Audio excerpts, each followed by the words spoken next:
Ahojte, dneska tu máme takýto zdroj, počítačový impulzný, 12V, 56 A, že vraj nám tu píše výrobca.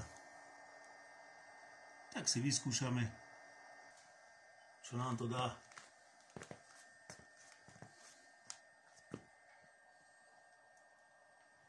Takže tu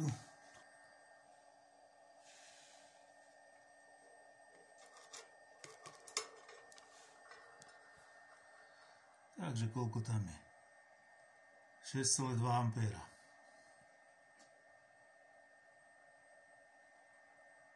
6,4. Zhruba to sedí, lebo táto odporová záťaž, táto pásovina má zhruba okolo pod 2 ohmy. Čiže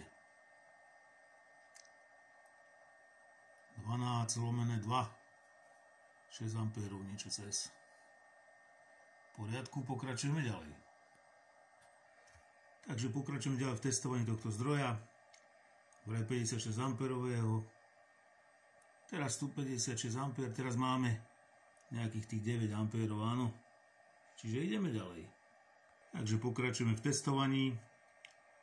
12,6 A. To máme pripojené. Zdroj je tu tento. A pokračujeme v testovaní. 12,6. Takže ideme ďalej. 17 A. Jednosmerných, áno. To je záťaž, už to začína poriadne hriať, už to je cítiť. A my pokračujeme ďalej. 17,2 teda. 21 A, 21,1 A. Čiže 21,1 A. Záťaž, zdroj ide ďalej, fakčíme ďalej, pokračujeme v jazde, v testovaní. Takže ideme ďalej. 28,5 A. Záťaž je tu, už iba takýto kúsoček tu pripojené. Zdroj je tu. A pokračujeme v tom testovaní. 28,6 dokonca.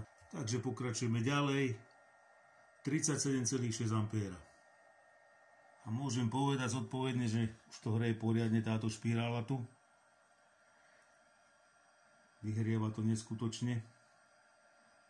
Už dáva tomu riadne 37,8.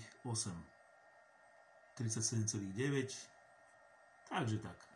42,7 A. Výpek riadny, neskutočný. 42,7. Už to iba na tomto kúsočku tu na áno. 42,6. Dobre, pokračujeme ďalej. Takže dneska som otestoval tento zdroj. Môžem povedať bez problému 42,6 A som stade potiahol bez najmenšieho problému. Na tejto väčšej odporovej záťaži. A plánujem použiť ďalej tento zdroj v nejakom svojom zariadení, zapojení. Takže ten zdroj v pohode celkom vydrží niečo. Nešiel som na maximum. A zatiaľ mi to stačí, akože základný test bol urobený, otestovaný. Takže som spokojný s tým. Ďakujem vám všetkým za vaše odbery, lajky. Ahojte.